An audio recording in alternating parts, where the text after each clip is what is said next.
What do you mean I'm not in the will anymore? I stared at my father in disbelief, my voice echoing through their spacious living room in Chicago. Exactly what I said, Lana. My father's voice was cold, clinical. Your mother and I have decided that your portion of the inheritance will go to your brother instead. He's actually made something of himself. My mother nodded in agreement, her perfectly manicured nails tapping against her coffee cup. Sweetheart, we've watched you struggle with that little app business of yours for years now. We just think the money would be better utilized by someone who's proven they know how to handle finances.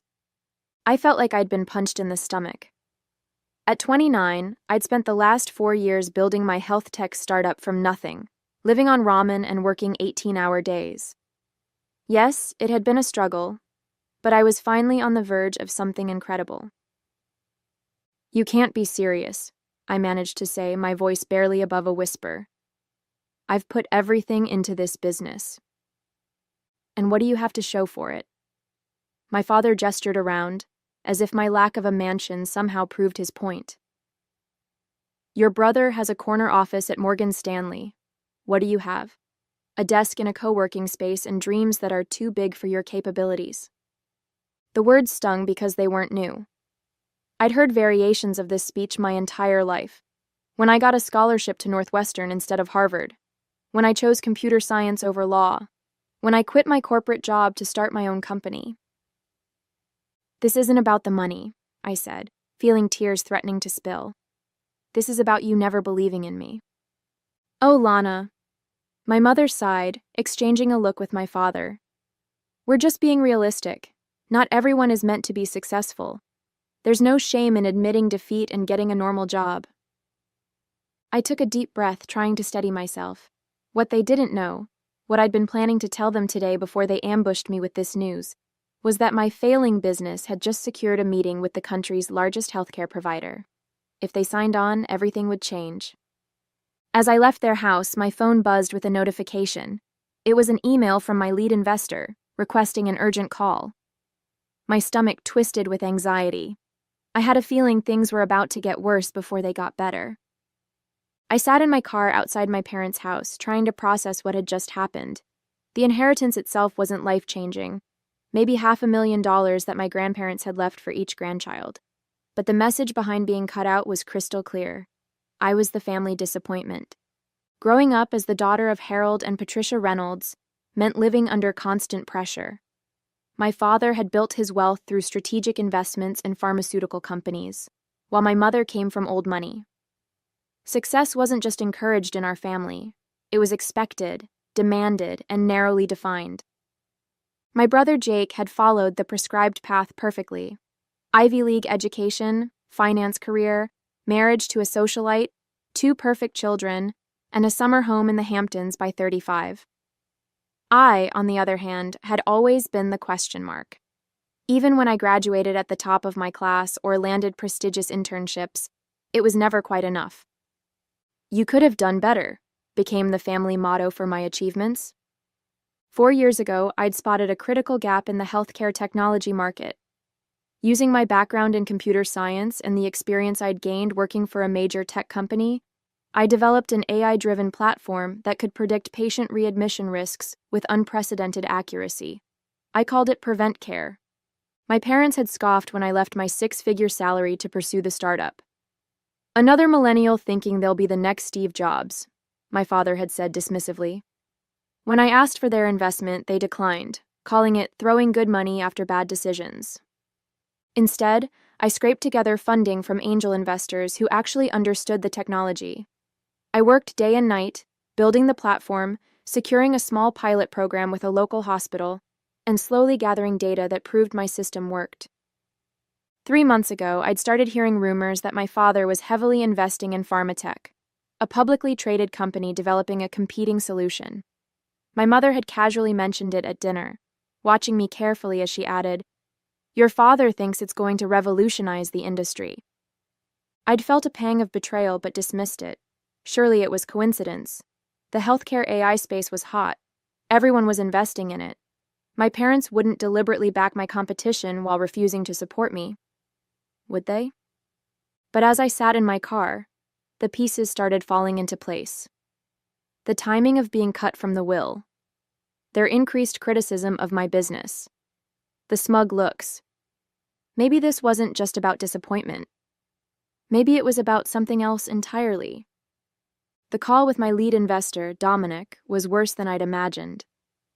He sounded anxious, his usually calm voice now strained. Lana, PharmaTech just announced a major partnership with MedAlliance. They're implementing their readmission prevention system across all 53 hospitals in the network. My blood ran cold. MedAlliance was the healthcare provider I'd been courting for months, the same one I was supposed to meet with next week. The deal that would have made Prevent Care a legitimate contender in the healthcare technology space. That's impossible, I stammered. We've been in talks with them for months. Their technical team loved our solution. Apparently, PharmaTech swooped in with a massive discount and some high-level connections on the board, Dominic explained. The rumor is they were tipped off about your meeting and moved quickly to block it. High-level connections, like a major investor who happened to be my father. I need to go, I said, my mind racing.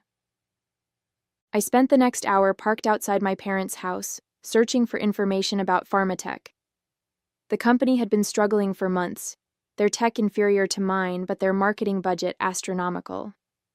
Their stock had been plummeting until this morning's announcement, which sent it soaring by 43%. My phone rang again. It was my former classmate Jennifer, who worked as a junior executive at MedAlliance. Lana, I'm so sorry about what happened, she said. I thought you should know.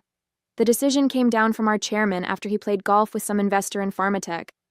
They rushed the deal through without the usual technical review. Did you catch the investor's name?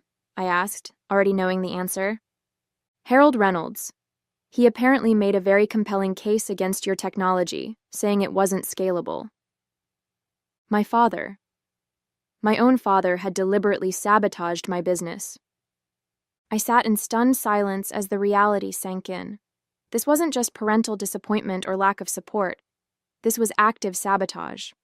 He had used his connections to steal my opportunity and then had the audacity to cut me from the will for not being successful enough. When I finally drove away from my parents' house, my hands were shaking on the steering wheel. Everything I'd worked for was crumbling. Without the MedAlliance deal, my runway was limited. We had enough funding for maybe 3 more months before I'd have to let my team go. Part of me wanted to storm back into my parents' house and confront them. Another part wanted to curl up and admit defeat. Instead, I drove to my small office where my team of 5 dedicated developers was still working, unaware that our future had just been jeopardized. I couldn't give up now. Not when they had sacrificed so much to follow my vision. I needed a new plan, and fast. We need to pivot, I announced to my team the next morning. Their faces registered confusion as I explained what had happened with MedAlliance. So your dad basically torpedoed our biggest opportunity? Miguel, my lead developer, asked incredulously. I nodded, swallowing the lump in my throat. But we're not giving up. Our technology is better than PharmaTech's. We just need to prove it. Over the next 3 weeks, we worked around the clock, refining our algorithm and reaching out to smaller hospital networks. We managed to secure a meeting with Westfield Healthcare, a regional group with 12 hospitals. It wasn't MedAlliance, but it could keep us afloat. The night before the Westfield presentation, I received a text from my brother Jake. Heard about MedAlliance, tough break. Maybe time to consider that job offer at Deloitte? Dad knows someone who could fast-track your application. I didn't respond. Jake had always been the diplomatic one, trying to mediate between my parents and me. But he'd also always chosen their side when it mattered. The Westfield presentation went flawlessly. Their technical team asked challenging questions, which we answered confidently. By the end, their chief medical officer was nodding enthusiastically. Your predictive accuracy is impressive, she said. We'll need to run this by the board, but I'm optimistic. For the first time in weeks, I felt hope. Maybe we could recover from the MedAlliance setback after all. 3 days later, that hope was shattered when I received a formal email from Westfield. After careful consideration, We've decided to pursue alternative solutions for our readmission prevention needs. We appreciate your time and wish you success in your future endeavors." It made no sense. The technical team had been enthusiastic. What had changed? The answer came later that afternoon when Miguel burst into my office, his face pale. "You need to see this," he said, showing me his tablet. It was a press release from Pharmatech announcing a strategic partnership with Reynolds Investment Group, my father's company, to accelerate adoption of their healthcare AI solution across regional markets. The first-name partner? Westfield Healthcare. "He's systematically blocking us," I whispered, the full weight of the betrayal sinking in. When I called Westfield's CMO, she sounded genuinely regretful. "The board overruled us. One of our major investors insisted we go with Pharmatech." I didn't need to ask who that investor was. That evening, I received an unexpected call from my mother. "Lana, your father and I would like you to join us for dinner tomorrow. We have something important to discuss." My first instinct was to refuse, but curiosity won out. "Fine. 7 o'clock? Perfect. And Lana? Try to dress appropriately. The Hutchinsons might stop by." The Hutchinsons, my father's business associates. So this wasn't a personal dinner. It was another opportunity for them to showcase their successful son while highlighting my failures. I arrived at precisely 7, wearing my best business dress, not to impress them, but to armor myself against their judgment. To my surprise, my parents were warm and welcoming, acting as if our last encounter had never happened. "Darling, we've been thinking," my mother began over appetizers. "Perhaps we were hasty in our decision about the inheritance." My father nodded. "We might be willing to reconsider under certain conditions." I raised an eyebrow. "What conditions?" "Simple, really," my father said smoothly. "Shut down that little app business of yours and come work for me at Reynolds Investment. We could use someone with your technical background to evaluate potential healthcare investments." The offer was clear: abandon my dream and embrace theirs, and I could have my place in the will back. It was a trap disguised as an olive branch. "I need some time to think about it," I said carefully, knowing I needed to play along while I figured out my next move. The following morning, I couldn't shake the feeling that something about my parents' sudden change of heart didn't add up.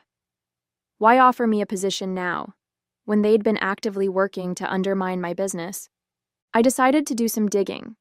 Using my background in data analysis, I began researching Pharmatech's financial statements and major shareholders. What I discovered left me breathless. Reynolds Investment Group had acquired a 15% stake in Pharmatech 6 months ago, around the time my company had started gaining attention in healthcare circles. My father hadn't just invested in a competing company. He'd bet heavily on it, becoming one of its largest individual shareholders. But there was more. Pharmatech's technology was fundamentally flawed. Their early trial results had been cherry-picked to show success, but the full data set, which I accessed through a healthcare database, showed alarming inaccuracies in their predictive model. They were selling smoke and mirrors, and my father had to know it. This wasn't just business. This was personal. My father was willing to back an inferior product and risk patient outcomes just to prove me wrong. As I dug deeper, I discovered something else. Pharmatech was burning through cash at an alarming rate. Their quarterly report showed massive expenditures on marketing and executive compensation, while their R&D budget had been slashed. They were barely staying afloat, propped up by investor confidence and the recent partnerships my father had orchestrated. The revelation hit me like a thunderbolt. My parents' entire investment portfolio was now heavily weighted toward Pharmatech. Their financial future depended on its success, and by extension, on my failure. Just as I was processing this information, I received an email that changed everything. It was from Dr. Gabriela Rodriguez, the Director of Innovation at National Health Systems, the second-largest healthcare provider in the country. "Ms. Reynolds, your presentation at the Healthcare Innovation Summit last month caught my attention. I've been following your work and would like to discuss potential applications of your technology across our network." Could you meet next week? National Health Systems, with over 70 hospitals nationwide, would be an even bigger client than MedAlliance. This was the break we needed. I immediately called Miguel and the team to prepare for the meeting. We worked day and night, refining our presentation and enhancing our demo with the latest data. This time, I kept everything completely confidential. No one outside my immediate team knew about the opportunity. The meeting with Dr. Rodriguez and her technical team exceeded all expectations. They understood the superiority of our approach immediately. What sets your solution apart, Dr. Rodriguez said, is that it's built on solid statistical principles instead of marketing hype. We've evaluated PharmaTech and found their claims exaggerated. By the end of the 4-hour meeting, we had a handshake agreement to move forward with a pilot program across 5 of their largest hospitals. As I drove home, elated but exhausted, my phone rang. It was my father. Lana, have you considered our offer? The position won't stay open forever. I'm still thinking about it, I said, fighting to keep my voice neutral. Actually, I'm meeting with some potential investors next week who might be interested in acquiring PreventCare. If that happens, I'll definitely consider your offer. It was a lie, but I needed time. The National Health Systems deal wasn't final yet, and I couldn't risk my father discovering it and interfering again. Investors? Who would want to buy a failing startup? He scoffed. You'd be surprised, Dad. Sometimes the things you underestimate are the ones that end up changing everything. The pilot with National Health Systems began quietly. For 6 weeks, our system ran alongside existing protocols at 5 of their hospitals, analyzing patient data and predicting readmission risks with remarkable accuracy. The results were undeniable. Our algorithm outperformed not only their current system, but also PharmaTech's solution, which they'd been testing at 2 other facilities. Meanwhile, I played along with my parents' narrative, occasionally dropping hints that I was considering my options and meeting with potential buyers, feeding my father's belief that my company was on its last legs.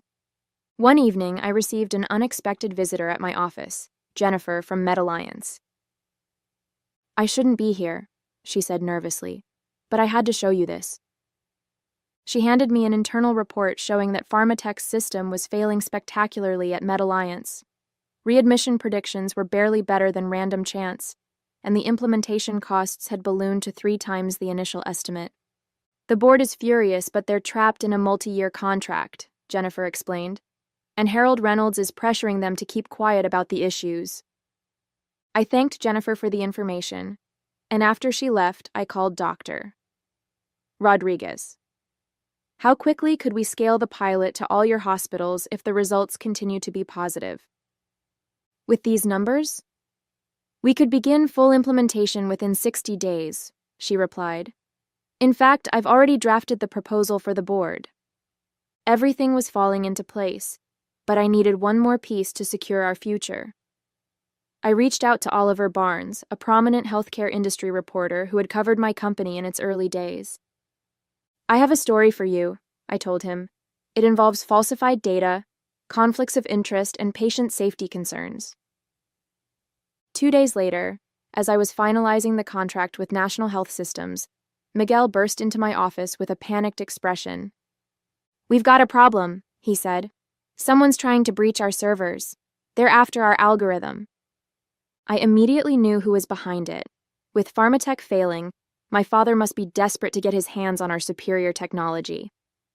Lock everything down, I instructed, and prepare for Emergency Protocol Dawn. Protocol Dawn was our contingency plan for exactly this scenario, a complete backup of our system to secure servers, followed by a deliberate planting of false data to mislead any successful intruders. For the next 48 hours, we worked non-stop to secure our systems while simultaneously finalizing the National Health Systems contract. The timing was critical. If we could announce the partnership before PharmaTech realized what was happening, we'd have the upper hand. On the morning we were set to sign with National Health Systems, I received a call from my mother. Lana, your father and I are concerned. We've heard rumors that you're meeting with National Health today. Tell me that's not true. I hesitated. tempted to reveal everything, but it was too soon. Mom, I can't discuss my business dealings right now. Lana, listen to me. Her voice dropped to a whisper. Your father has invested everything in PharmaTech. Everything. If they lose the national health contract, we could lose everything. For a moment, I felt a twinge of doubt. These were my parents, after all. But then I remembered all the times they'd undermined me, dismissed my dreams, and actively worked to ensure my failure. I have to go, Mom. I have an important meeting to attend. As I hung up, I squared my shoulders and walked into the conference room where Dr. Rodriguez and her team were waiting, contract in hand. It was time to change everything. The National Health Systems deal was signed with minimal fanfare, just handshakes, signatures, and a small press release. But that press release was a precision-guided missile. National Health Systems selects Prevent Care for system-wide implementation after competitive analysis shows 89% greater accuracy than current market leader. We didn't name PharmaTech explicitly, but everyone in the industry knew who the current market leader was. The impact was immediate. Healthcare technology forums exploded with discussion, and investors began asking pointed questions about PharmaTech's claims. That same afternoon, Oliver Barnes published his exposé, Smoke and Mirrors: The Truth Behind PharmaTech's AI Claims. The article was devastating, detailing how PharmaTech had manipulated trial data, exaggerated results, and leveraged conflicts of interest to secure contracts. It specifically highlighted how Reynolds Investment Group had pressured healthcare providers to adopt the technology despite known flaws. By market close, PharmaTech's stock had plummeted 67%, and trading was temporarily halted due to volatility. The company issued a weak statement promising to address the concerns, but the damage was done. I watched it all unfold from my office, feeling strangely calm. This wasn't mere revenge, it was justice. Patient lives were at stake with this technology, and the truth needed to come out. My phone buzzed continuously with messages, from industry contacts, former classmates, even Jake, who sent a simple text. Is this real? Call me. I ignored them all, except for a message from Dr. Rodriguez. The board is impressed. They want to discuss potential equity investment in Prevent Care. That was the real victory, not just a contract, but validation and the chance to scale our solution nationally without compromising our vision. The company I had built against all odds would not just survive, it would thrive. And tomorrow I would deal with my parents. I didn't have to wait until tomorrow. My parents arrived at my office unannounced that evening, their faces ashen. My father, always imposing in his tailored suits, looked diminished somehow. My mother's perfect composure had cracked, her hands nervously twisting her designer handbag. "What have you done?" my father demanded, his voice hoarse. I gestured to the chairs across from my desk. "Please sit down." "Our stocks are worthless," my mother blurted out.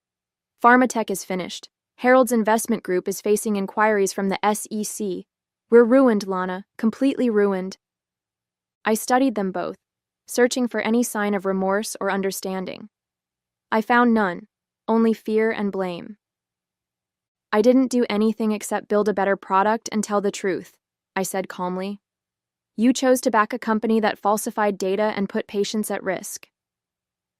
"We need your help," my father said, the words clearly painful for him. "The house, our investments, everything is tied to PharmaTech. We have nowhere else to turn." The irony wasn't lost on me. Just weeks ago, they had cut me from their will for being a failure. Now they were the ones asking for a bailout. "I understand you're in a difficult position," I said, echoing my mother's patronizing tone from countless conversations. "But I can't be your financial safety net." My father's face hardened. "After everything we've done for you." "That's just it," I interrupted. "What exactly have you done except undermine me at every turn? You taught me that people should succeed on their own merits. I'm going to respect that lesson." I stood up, signaling the end of our conversation.